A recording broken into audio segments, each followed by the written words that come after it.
Olá, pessoal. Boa noite. Estamos iniciando aí mais um webinar. Boa noite para vocês. Iniciando aí mais um webinar, agora do mês de fevereiro, segundo webinar do ano. Vamos estar começando em alguns minutos. Pessoal que está assistindo aí, me avisem, por favor, se estão me ouvindo bem. Tá? Estamos aguardando aí mais uns 2 minutinhos para iniciarmos. Estamos fazendo aqui alguns testes. Já já a gente começa, tá? Estou acompanhando aqui no meu retorno. Mais uma vez, boa noite.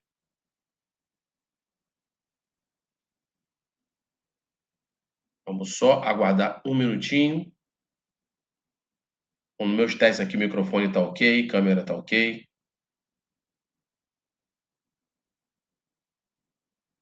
Vamos lá.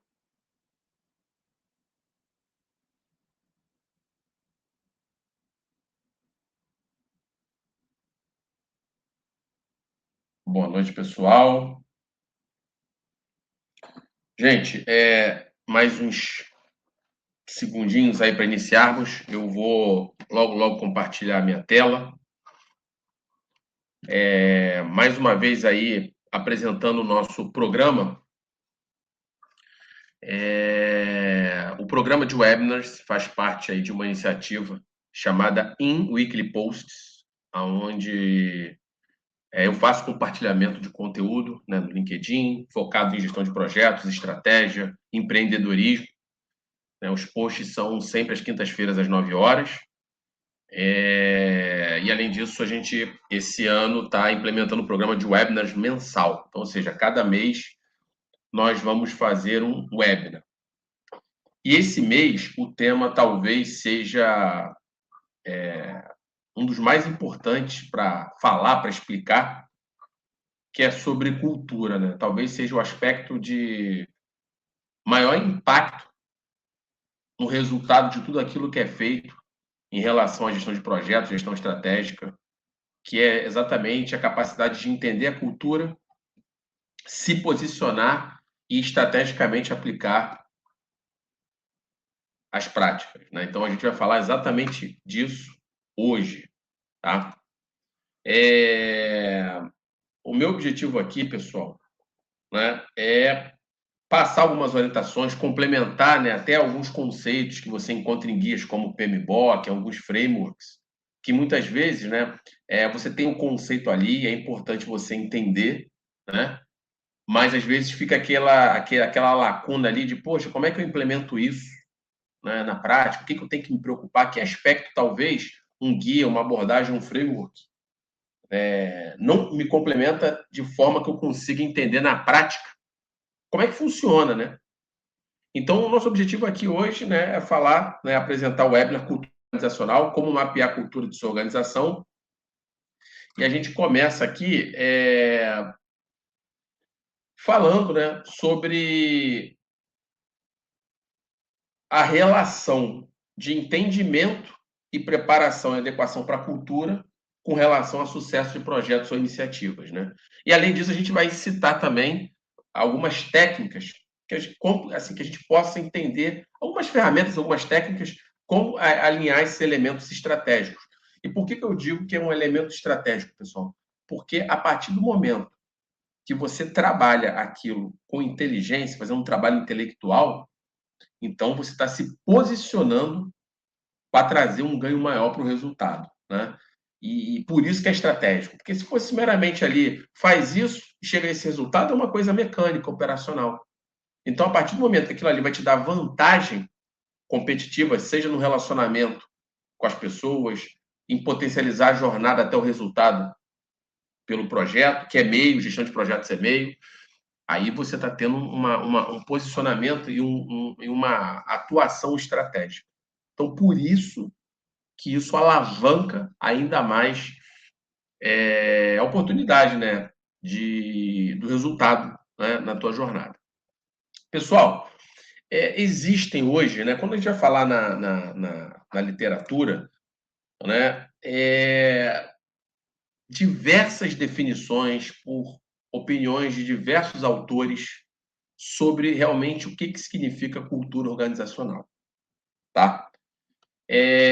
O que eu gosto de trabalhar, pessoal? Assim, vamos ter aqui um ponto aqui, né? A cultura organizacional, ela vai ser a soma de valores, crenças, comportamentos compartilhados entre todos os indivíduos de uma organização, né?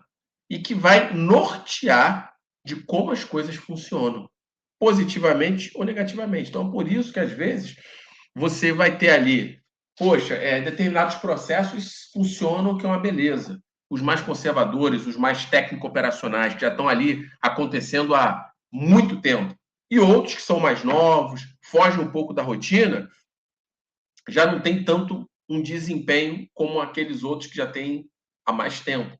Então, né, a soma, né, desse posicionamento dos indivíduos de uma organização vai influenciar diretamente. Então, acho que se eu fosse sintetizar, na minha visão, o que é cultura, é a soma do pensamento, crenças e valores de todos os indivíduos que compõem uma organização.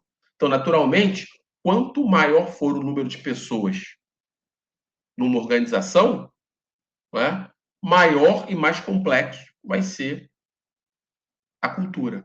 Por quê? Porque são mais pessoas ali atuando que pensam diferente, têm crenças diferentes, valores diferentes. É um dilema que acontece muito, por exemplo, quando você está falando de sociedade e empresa. Então, uma coisa é ter uma empresa lá que tem um único dono. Naturalmente, né, você tem um risco maior, porque se a pessoa errar, você afunda o barco inteiro. Então, as práticas de governança, elas surgem exatamente para descentralizar a tomada de decisão.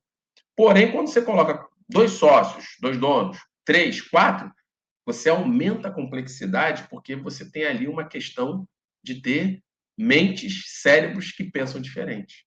E na hora que tiver que tomar uma decisão, né, se você não tiver ali uma habilidade de negociar, de saber ceder muitas vezes, você acaba aumentando o risco de tudo que está em jogo. Né?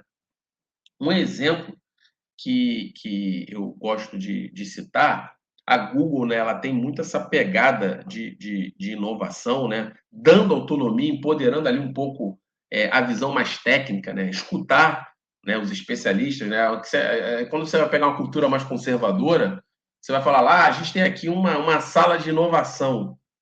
Bacana a iniciativa, super sou a favor disso, mas aí a pessoa vai lá, bota um papelzinho, bota um post-it e ninguém vê aquela ideia, ninguém trabalha num comitê aquilo ali de maneira responsável, então não adianta você ter. Agora, uma empresa que abraça mesmo, né, essa questão de empoderamento, autonomia, ela tende a ser uma empresa de sucesso maior, exatamente porque ela está dando uma escuta ativa e dando oportunidade para todos, independente de hierarquia, nesse contexto. Uma segunda empresa que eu gosto muito de estudar e sempre busco ler é a própria Netflix, né? Tem o livro A Regra Não Ter Regras, né, que fala um pouco dessa história, que aí é uma empresa que está buscando realmente uma cultura de inovação, com autonomia. Então, é muito bacana também o caso da Netflix. Né? Não é uma empresa perfeita, como nenhum, não existe nenhuma empresa perfeita no mundo, mas que ela tende ali, né, a estar conectada com o mundo moderno aí, né, fazendo mesmo práticas que ajudam a cultura, né? A cultura ficar a favor do resultado, né? Isso é um outro ponto, né, interessante, que muitas vezes eu conversando às vezes com alunos, até mesmo em clientes, né?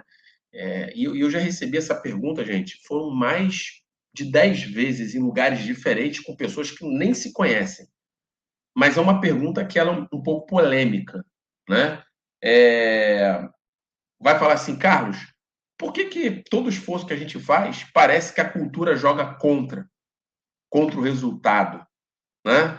Então, assim, pessoal, na verdade, a forma com que a empresa moldou, né, ali o direcionamento por meio de seus indivíduos não está preparada para lidar com práticas mais modernas de gestão.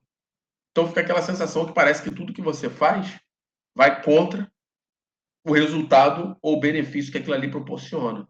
Então, às vezes, eu digo que não é né? Um segundo exemplo, né? Quando eu faço trabalho de gestão estratégica, né? De desenvolver o desenho da estratégia, a visão estratégica de uma empresa para depois implementar, nas empresas mais conservadoras, parece que você abre uma guerra interna. O diretor A contra a diretora B. Gente, para pensar. A estratégia é de todo mundo, a empresa está toda no mesmo barco. Então, todo mundo quer ganhar. Né? Quando você tem aqueles silos ali que parece que cada área da empresa é uma empresa diferente, isso é uma cultura que não está preparada para o mundo moderno. Então, naturalmente, tem que ter investimento, tem que ter esforço para mudar isso, transformar. Né? Então, você nota que o que cria um ambiente contra resultado, contra prosperidade, é uma cultura obsoleta, que não está preparada para navegar no mundo moderno. Né? Então, acho que esse que é o nosso ponto de partida. E aí, pessoal, não tem assim, poxa, a minha empresa é boa, a minha empresa é ruim, eu tenho dificuldade, eu queria muito, né? Eu vi um case lá que o Carlos falou que foi bem bacana. Gente, mas aqui o ponto é o seguinte: todo mundo está buscando o crescimento e o desenvolvimento, então nada é fácil. E o que você tem que entender não é que a sua empresa é ruim, a sua empresa tem características. E é aqui que é o nosso ponto de partida. É muito melhor você buscar entender essas características e atuar em cima delas do que simplesmente você achar que vai mudar tudo da noite para o dia e os problemas vão ser extintos, assim, num piscar de olhos. Tá certo? Gente, é o seguinte. Estou pegando aqui um conceito muito básico, lá das versões aí do PMBOK, né? É, das primeiras versões, que você traz ali os 3 tipos de estruturas organizacionais básicas, né? A funcional, a matricial e a projetizada. Aqui você nota que, por mais básico e simples e óbvio que isso aqui seja, talvez isso aqui seja o mais importante para você, né, dar o teu ponto de partida. Né? Por quê, pessoal? É muito simples. Quando a gente vai entender o tipo de estrutura básica, né, eu costumo dizer que isso vai te posicionar melhor nas características, percebe? Né? E aí, um outro ponto que eu acho muito bacana também é vocês estarem atentos, pessoal. Todo mundo precisa se achar, né? Todos precisam se achar aqui. Não tem assim, Carlos, mas a minha empresa, ela não está aqui. Não, você vai se achar, você vai se encontrar, né? E aí você se posiciona com as características. É como se a gente tivesse assim, olha, eu estou navegando aqui num lugar que eu preciso ter aceitação daquilo ali, daquele jeito. Então, sou eu que tenho que me adaptar. A empresa, a cultura, ela não vai se curvar para os nossos processos, para o nosso conhecimento especializado. Né? Então, você passa pela estrutura funcional, que é aquela estrutura geralmente clássica, orientada a cargo, função, né? Vem o presidente, o vice-presidente, os diretores, os gerentes, os coordenadores supervisores e a equipe técnica. Passando por uma estrutura matricial, aonde você já tem ali uma combinação de práticas acontecendo, o que tira ela de ser uma empresa totalmente funcional. Então, ali você, do ponto de vista de gestão de projetos, você já tem alguma prática ali sendo feita, já tem ali o papel que uma pessoa que não tem, às vezes, uma autonomia, mas que conduz um projeto, vai estar atuando, até que você tenha a característica de estrutura organizacional projetizada, que aí é o outro extremo, que eu costumo dizer. Esse tipo de empresa, pessoal, são empresas que sobrevivem totalmente de projetos. Se não tem projeto, não tem faturamento, não tem nada. As grandes empreiteiras, né, as grandes consultorias globais. Então, geralmente, aqui, na perspectiva de projetos, você já tem uma pessoa ali com uma autonomia, vai ter decisão maior sobre os recursos do projeto, já tem um viés cultural orientado a projetos. Então, você tem uma empresa que é a funcional, está toda ali, né, moldada por hierarquia, cargo, função, até uma projetizada. Agora, o que é mais importante nessa história, pessoal? Não é uma regra que todo mundo que está do lado esquerdo de vocês vai para o lado direito. Então, não vai ser assim, todo mundo, todas as empresas a partir do ano que vem vão deixar de ser funcional e vão ser projetizadas. Isso aqui só representa escalas com características e cabe cada organização entender o seguinte: qual é a característica que melhor se adequa à minha necessidade, à minha realidade, ao meu negócio. Então pode ser que a sua empresa fale assim: não, eu quero ser uma matricial fraca, uma matricial equilibrada, balanceada. E isso vai ser ótimo para o seu negócio. Acabou. Então ali você vai chegar no nível que você vai ter um planejamento, uma capacidade de movimentar, né, o projeto com algumas práticas já consolidadas, mas você não vai mudar toda a tua estrutura. Então é isso que é importante. Então eu costumo dizer, gente, todo mundo tem que se achar aqui. Ah, Carlos, mas eu não estou aí, eu não me encontrei aí. Não, você tem que se achar. Talvez você não precisa estar certinho ali no funcional. Você pode ser um funcional estrelinha, uma matriz fraca estrelinha. Então você vai se posicionar em uma dessas características, tá certo? Bom, seguindo aqui, pessoal, como é que eu queria que vocês agora olhassem, né, os aspectos de como a cultura organizacional se relaciona com a estrutura organizacional. Então, a gente vai encontrar pontos de interseção que a gente sai de algo completamente subjetivo, intangível, para algo explícito, tangível. Porque a cultura, gente, a gente não pega a cultura na mão. Não dá para pegar. A cultura não é uma coisa tangível. Ela tá espalhada, está no ar. Eu brinco que é o ar.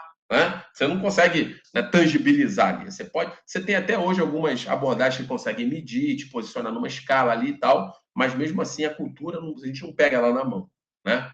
Então, vamos entender o seguinte: a cultura da organização ela vai moldar a forma como a estrutura organizacional funciona na prática. Por quê? Porque ela direciona a postura e o comportamento das pessoas, de maneira positiva ou negativa. Eu não estou dizendo aqui se é bom ou ruim. Então, a primeira coisa que a gente tem que entender é cultura somada ao tipo de estrutura, pensa no slide anterior, molda comportamento. Então, aqui a gente tem uma cultura muito conservadora. É uma empresa, por exemplo, que se preocupa mais em ver se você está batendo ponto a hora que você entra, a hora que você sai, quanto tempo você tira de almoço, muito controle, mas não está nem ligando o que você está produzindo.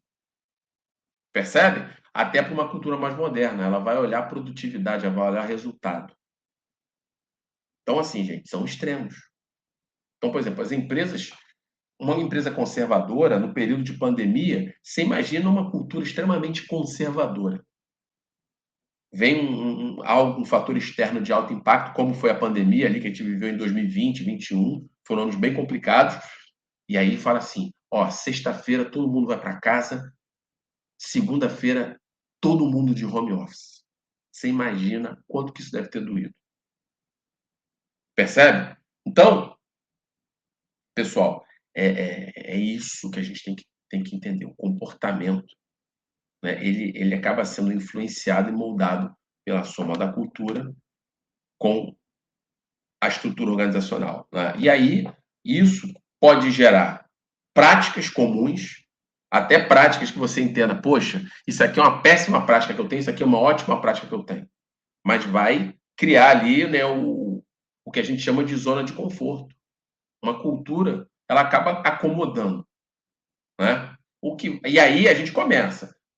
Os valores em ação, regras e papéis, como que as pessoas se relacionam, como é que funciona, por exemplo, talvez um exemplo prático para vocês pensarem, a alçada de aprovação financeira. Até 5 mil, um coordenador pode aprovar. Acima de 5 mil, o gerente, acima de tanto o diretor e acima disso aqui só o presidente. Porque aí você já tem ali as regrinhas sendo, né, é, aplicadas. Né?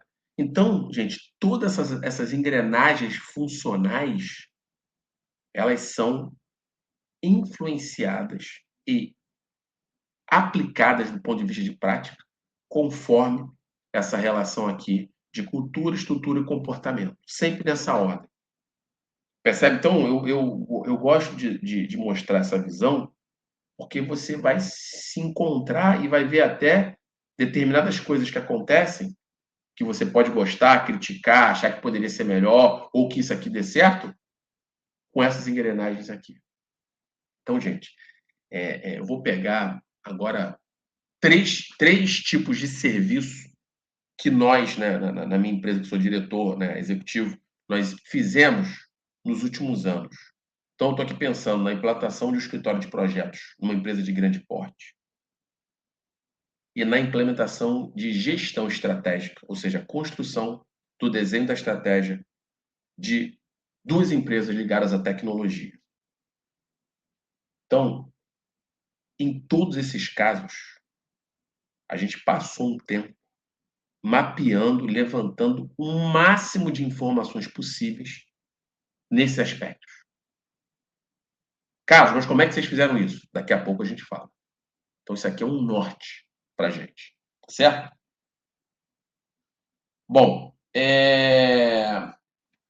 o guia PMBOK, eu gosto muito de citá-lo, que é a maior bibliografia focada a prática e gestão de projetos do planeta, né? Um guia de conhecimento, né? Ele reforça, né, que alinhar a cultura e a estrutura aumenta significativamente a eficácia dos seus projetos. Eu poderia complementar que também o resultado de uma implementação estratégica. Tá? Então, muitos de vocês acessam o guia, né? Seja como filiado ao PMI ou adquirindo o guia, mas ali tem uns insights muito bacanas que vale muito a pena vocês se aprofundarem. E claro, né, você vai conhecer um modelo, por exemplo, tem um modelo que o PMI cita lá como uma possível ferramenta. Você pode, numa IA, pedir para a IA te explicar o modelo e como é que você poderia aplicar no teu contexto. Funciona bem. Porque às vezes, como você não tem experiência em tudo que é citado, você pode ficar um pouco limitado na hora de fazer isso. Tá certo? Bem, eu vou colocar aqui um conjunto de passos para que a gente possa mapear informações relevantes de uma cultura. Então, imagina que você quer levantar uma série de dados e informação que, quando você empacotar aquilo ali, você tem um ponto de partida. E aí, gente, eu queria que vocês colocassem dois cenários. Primeiro cenário, estou fazendo tudo do zero. Tá? Então, se eu estou fazendo tudo do zero, quando eu empacotar essa visão, ela vai nortear como que eu vou começar o trabalho de implementação, da gestão de projetos, de um PMO, de um VMO, de uma gestão estratégica que seja. Não, eu vou agora revisitar, revisar e atualizar processos já existentes. Então, aí que está o X da questão. Você vai empacotar uma visão em que você não vai descartar, muito pelo contrário, você tem que explorar, né? E aproveitar principalmente o que já funciona bem na hora que vai ajustar e adequar práticas.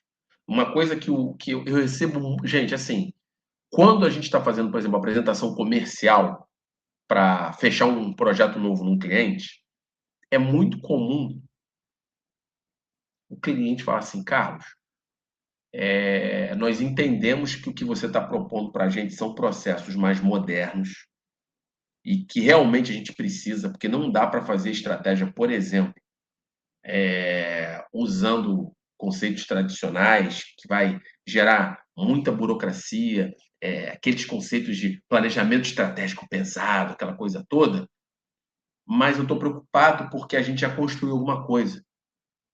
E aí, gente, é o que eu falo. Nada do que foi feito vai ser descartado. Muito pelo contrário. Nós vamos ajustar. Eu não posso simplesmente me dar o luxo de falar, descarta tudo que vocês já fizeram, vamos começar do zero. Porque aquilo ali que foi produzido, que é um trabalho extremamente intelectual, vai potencializar e é informação importante para mim.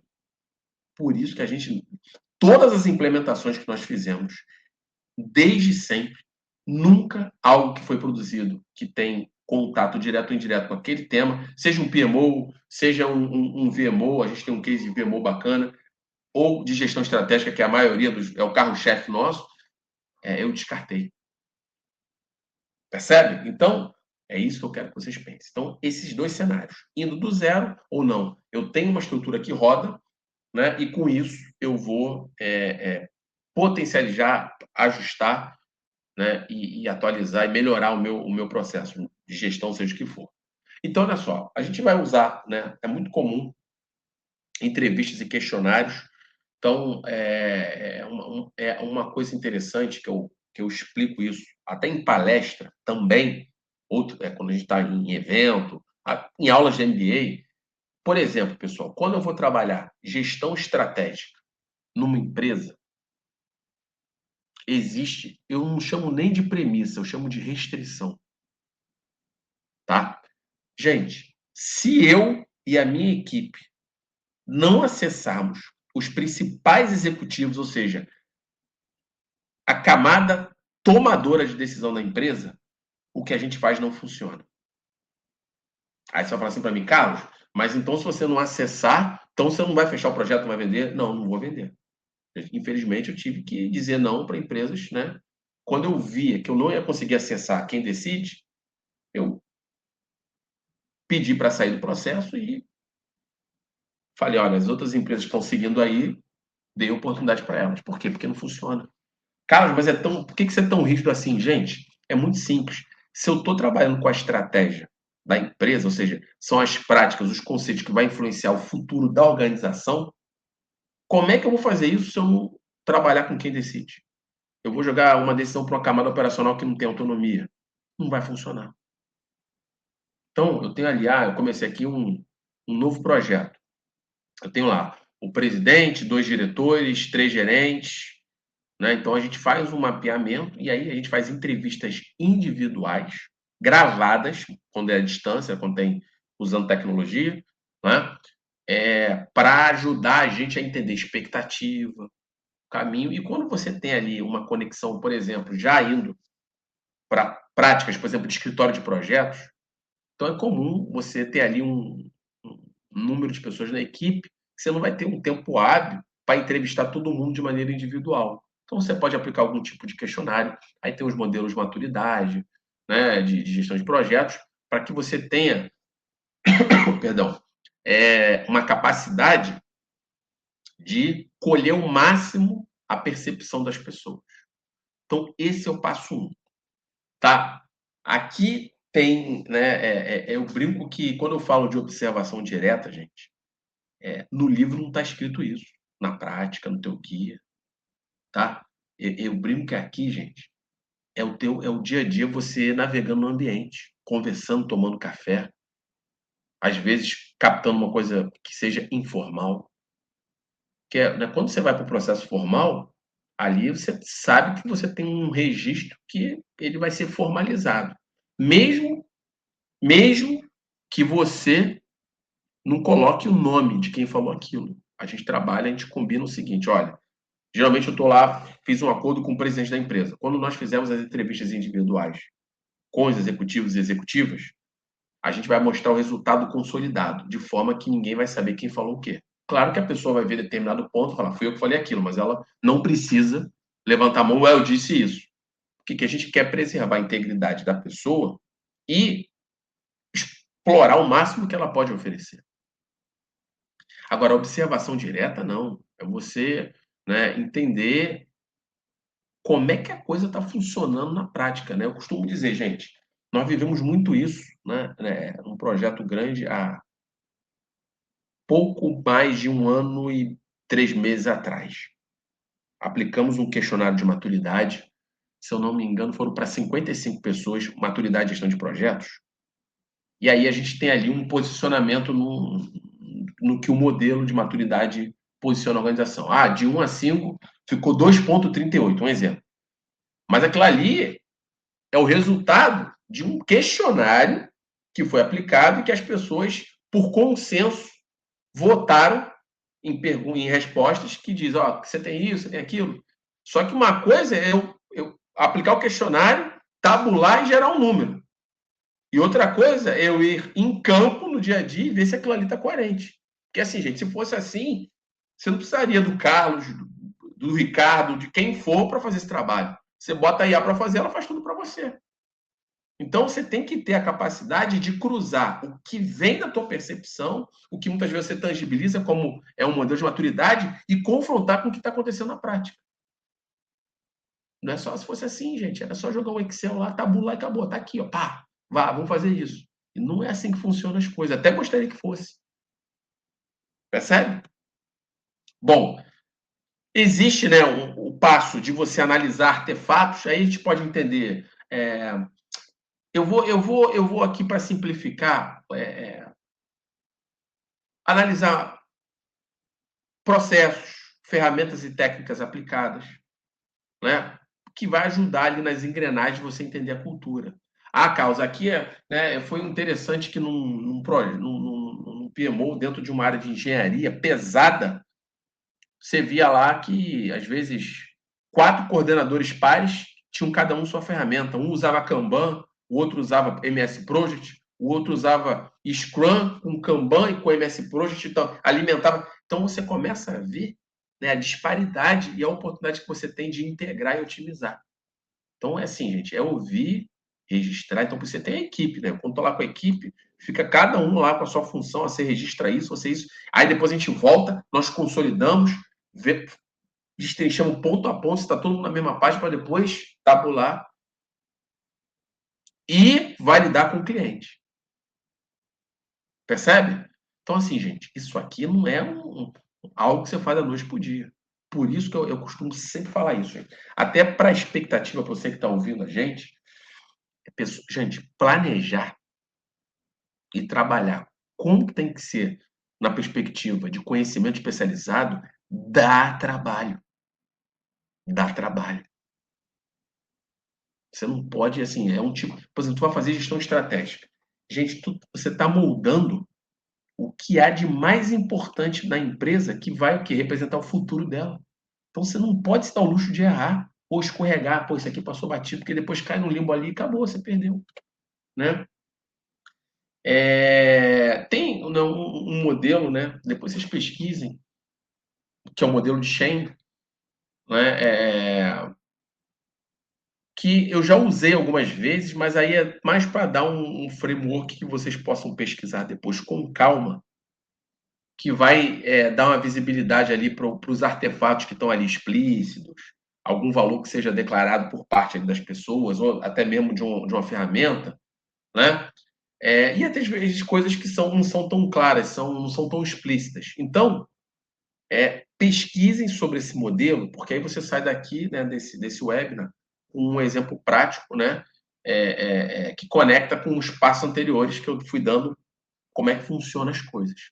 Então, assim, gente, dado esses 4 passos, eu estou assim, mostrando para vocês uma forma técnica e prática de mapear uma cultura organizacional. Tá? Agora, gente, é aí que vem o X da questão. Eu lembro, em 2010, eu tive o privilégio, eu digo que é o privilégio de trabalhar na Comissão Brasileira via ABNT aqui no Brasil, a Associação Brasileira de Normas Técnicas, na comissão que representava o Brasil na norma ISO 21500, a norma internacional de Project Management. Então, eu tive assim, poxa, eu era muito novo na época, então, né, eu sempre agradeço o Walter Krause, o Carlos Braga, da Petrobras, o professor Angelo Vale, né, que foram ali os executivos que conduziam o projeto na perspectiva da BNT, e nós recebemos uma reunião internacional da ISO, onde vieram acho que mais de 40 delegados da ISO de gerenciamento de projetos, passaram uma semana conosco aqui no Rio de Janeiro. Estou falando de 2009, 2010. E aí, né, ali você tem as mentes mais brilhantes do mundo, né, falando de gestão de projetos, porque está criando uma norma internacional. O próprio PMBOK é espelhado nessa norma ISO 1500 que foi lançada em 2010. E eu lembro que naquela época, às vezes o pessoal aproveita essa reunião para fazer algumas pesquisas de doutorado, de mestrado, e um trabalho que foi apresentado, que foi muito expressivo, foi conduzido pelo professor Angelo Vale e por um membro da ISO também americano, né, que eu acho que talvez seja um dos primeiros trabalhos que caiu uma ficha para mim nisso. Botava assim, ó, fatores críticos de sucesso da implementação de um PMO, de escritório de projetos. Top 1, patrocínio.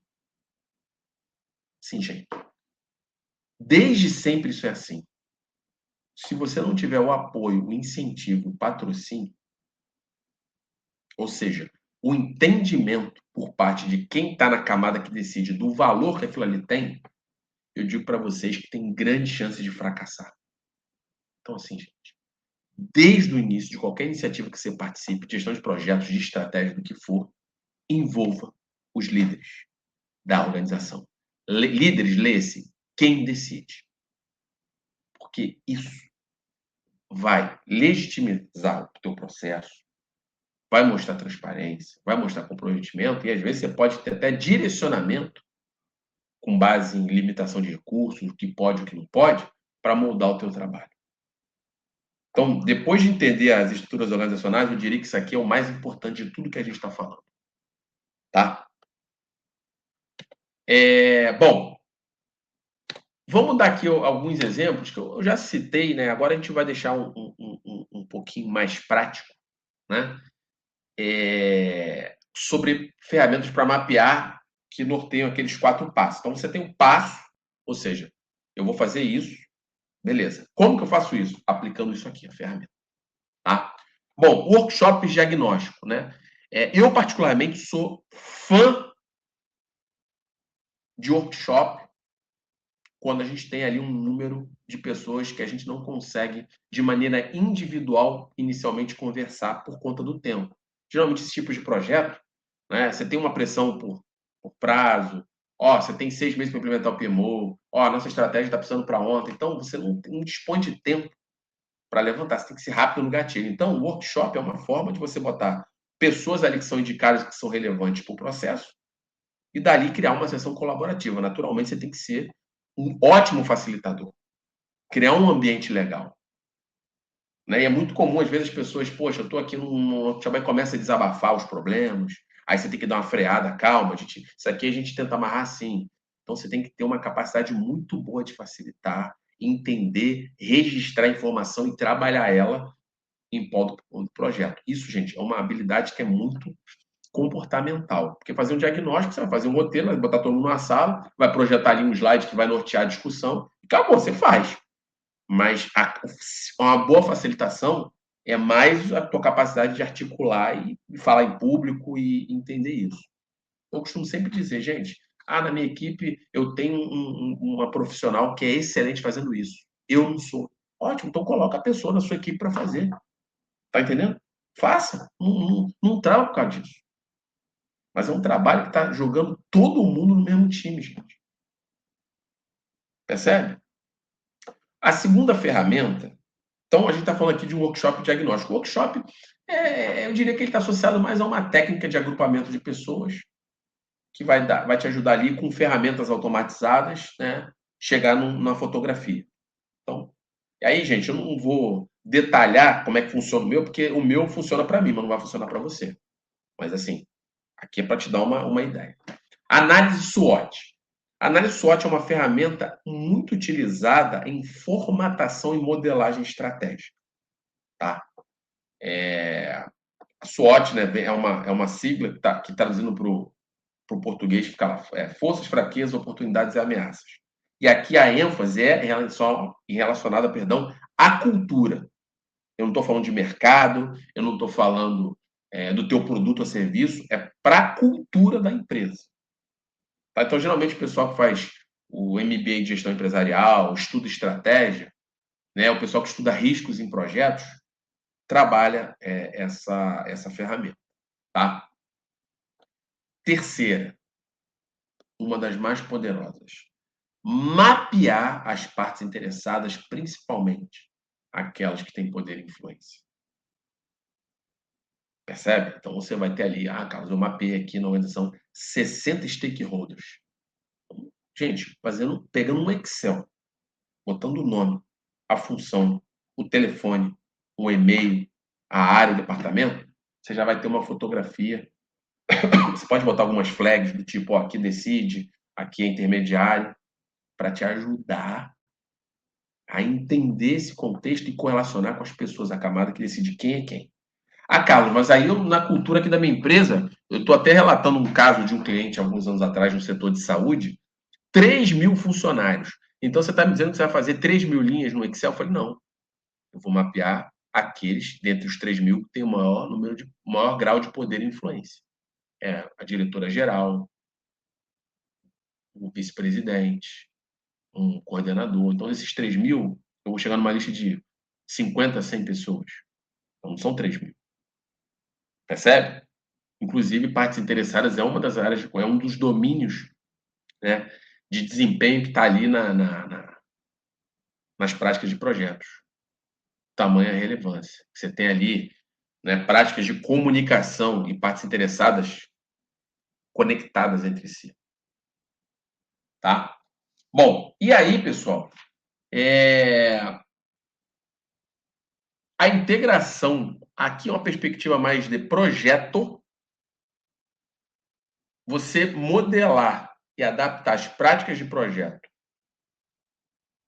de acordo com o seu contexto, que está associado à sua cultura e à sua estrutura organizacional, é um fator crítico de sucesso. Então, hoje, um conhecimento especializado, né, o especialista de gerenciamento de projetos precisa estar atento a isso. Faça adaptação de acordo com o seu contexto. Isso vai potencializar o teu resultado em cima das práticas que você está implementando. Só que, para você fazer isso, você já passou pelo entendimento da cultura, já entendeu a estrutura organizacional, já tirou uma fotografia de como é que estão as pessoas, os processos, o que já existe, o que não existe, para aí sim você moldar essas práticas, certo? Um PMO que nós implementamos há algum tempo atrás poderia ser muito potencializado com processos e agentes de inteligência artificial, tá? Só que para ocasião e para época de implementação, se nós fôssemos forçar um pouquinho a barra para fazer isso, não ia dar certo, porque a cultura não estava preparada para isso. Hoje já seria diferente. Tá certo? Bom, eu tenho aqui um caso prático. Gente, eu descaracterizei aqui um pouco, tá?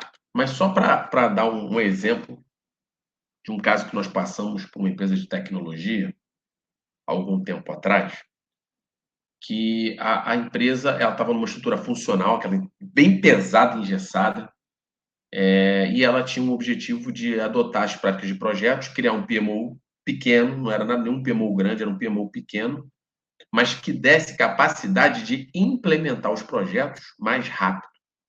Porque a empresa, do ponto de vista de faturamento e cliente, ela precisava terminar a implantação para quando virasse serviço, aí sim é onde que ela ganhava dinheiro, no modelo de negócio, tá? Então, quando a gente foi tirar uma fotografia, a primeira coisa que foi observado, entre outras, eu estou trazendo aqui, né? Comunicação entre os departamentos envolvidos, silos operacionais. E às vezes, gente, parece, né um está trabalhando do lado do outro, mas é incapaz de dizer o que está trabalhando. Percebe? Então, o processo e a prática, ele tem que furar e quebrar esse silo e integrar, né? Bom, aqui foram algumas ações que foram feitas. Primeiro, gente, esse aqui eu sempre vou deixar no primeiro bullet, eu botei em destaque treinamento em fundamento de gerenciamento de projeto, mindset ágil e colaboração. Mas por que eu boto fundamentos? Gente, fundamentos é a base de qualquer coisa. Já falei isso em entrevista que eu dei, em podcast que eu participei, e estou falando aqui de novo. Fundamentos de projetos é o ponto de partida. Você vai botar todo mundo na mesma página. O que sabe mais, o que sabe menos, o que é o mais novo, o mais velho, de idade, o que tem uma função com outra função, bota todo mundo na mesma página. Bom, Nessa organização foi criada uma sala de colaboração que era usada para projetos complexos, quando tinha crise e conflito, e para inovação. Vamos buscar aqui nos clientes novos, identificar oportunidade comercial, que é como eles tratavam inovação. De repente, aqui a gente vai desenvolver um plugin novo para o software, para o nosso produto, um módulo novo, e aí isso era tratado como inovação. Tá? Nós padronizamos os papéis e responsabilidades da equipe. Tradicionalmente, por ser uma equipe de tecnologia, a gente está falando de software, é comum você ter ali estagiário, programador júnior, pleno e sênior, e desenvolvedor júnior, pleno e sênior. Analista não era o caso, e aí você tinha coordenador e gerente. Então, o que nós padronizamos? Quando criava o time dev, de desenvolvimento, que é um termo técnico usado em TI, muitas abordagens ágeis usam o termo de dev, era colocado a função. Então, ou você era programador ou você era desenvolvedor. O que não necessariamente respeitava o teu contra-cheque e o teu salário. Era a tua função no projeto.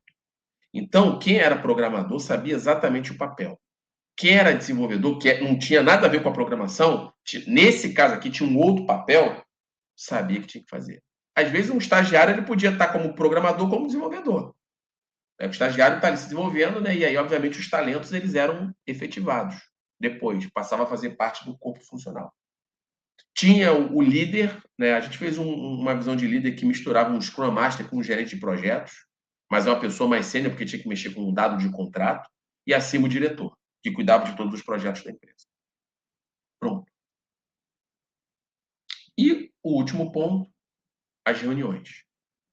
Foi usado a reunião diária, que o próprio Scrum preconiza, tá certo?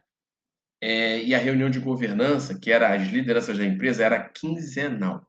Então, ou seja, semana sim, semana não, era discutido e acompanhado os projetos em andamento. Porque depois que era implementado, entrava em rotina. A rotina saía desse contexto, saía do PMO, saía de tudo. Então, a gente teve, né, um aumento de 30%. Né? Tem outros benefícios aqui, eu destaquei esse porque, nesse contexto aqui, o prazo é o mais importante de tudo. O dono até fala assim, cara, eu nem me importo de gastar mais, mas eu tenho que entregar. Olha para você ver.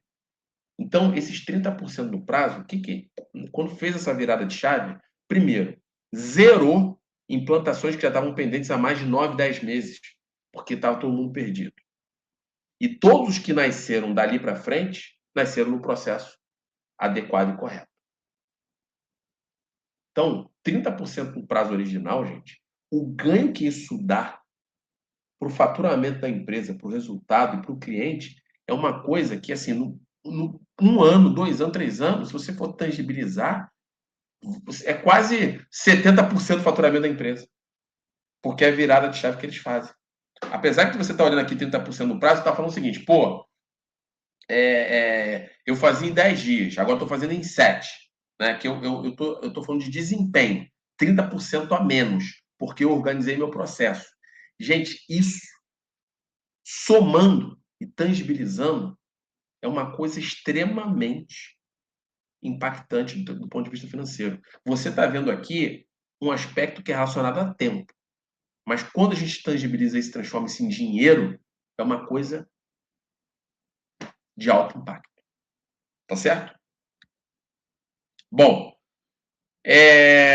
pessoal, eu entendo o seguinte, para fechar, a gente já está chegando na parte final, né? A ideia é que o webinar não passe de 50 minutos, 1 hora, mas a gente conclui aqui que é o seguinte, cultura e a estrutura organizacional são pilares fundamentais para sucesso. Então, usando o PMBOK e a prática e a experiência como referência. Mapear, né, é essencial para te dar o ponto de partida. Tá? Então, eu deixo aqui, eu encorajo vocês a fazerem, né? Busca entender um pouco, faça um mapeamento da sua cultura, identifique melhorias, provoque os seus gestores, os seus escritórios de projeto, Ah, não espera vir um projeto, tá vindo uma consultoria aqui do Carlos para fazer, ou outra empresa fazendo. Não, gente, faz agora. Tá certo? Porque assim, gente, é isso que faz a diferença, né? E muito do que a gente falou aqui não está escrito de maneira clara como é que você tem que fazer. Você precisa de experiência para fazer isso. Percebe? Eu gostaria muito que quando eu comecei, quando, né, eu iniciei a minha carreira, a minha especialização em gestão de projetos, né, há 22 anos atrás, que eu gostaria que alguém tivesse falado isso para mim. Porque eu teria feito melhor do que eu fiz, dadas as minhas condições e a minha pouca experiência da época. Percebe? Gente, eu recebi aqui uma pergunta, tá? Que é nesse momento final, e a gente vai responder essa pergunta e a gente encerra, que é o seguinte: como lidar, como lidar quando você está trabalhando com executivos e que não existe um consenso entre eles num trabalho de decisão? Assim, gente, não tem fórmula para isso. O que eu vou aqui compartilhar com vocês é a minha experiência. Primeiro ponto, vai ter que haver consenso. Não tem uma decisão que vai ter ali dois caminhos para seguir. É um caminho a seguir, né?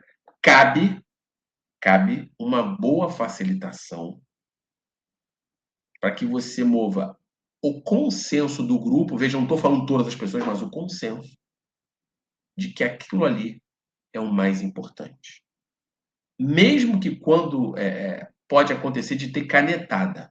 Não, vocês estão falando isso aí, mas vai ser assim porque eu mando. Empresa familiar, se você pega um dono de uma empresa, um sócio que é majoritário, ele pode fazer isso.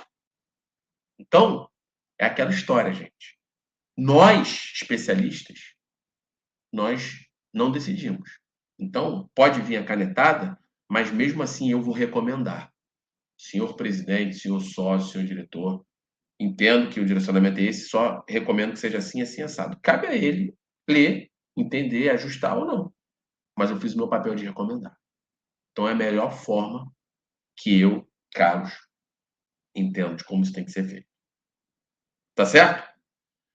Pessoal, então eu finalizo aqui o webinar do mês, né? Meus contatos estão sempre aí. Gosto sempre de encerrar, né, mostrando que a capacidade de adaptar as práticas de projetos dentro do contexto é um diferencial profissional. Então, você que busca e desenvolva essa capacidade, isso faz a diferença. Eu acho que qualquer especialista hoje tem que estar atento a isso. Tá certo, pessoal? Então, eu agradeço mais uma vez. Nos vemos no próximo webinar, próximo mês. Grande abraço aí, ótima semana e até a próxima.